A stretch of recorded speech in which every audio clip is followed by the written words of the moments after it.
Hey everyone, welcome back. If you've just downloaded the Dave app on your phone and you've been logged out and cannot figure out how to get back in, here's exactly how to log in into the Dave's app step by step. Takes less than 30 seconds.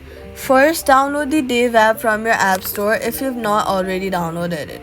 Just search for Dave Banking and install it. Then open the app. On the first screen, you will see two options: Get Started and Login. Since you already have an account, tap Login.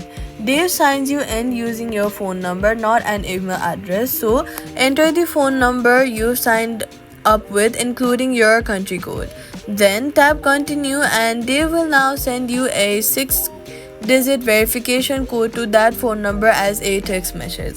Go to your messages, find the code from Dave, come back and tap to enter it. Then, after entering the code, you will have a password set up. Once set up, you will be asked to enter that too.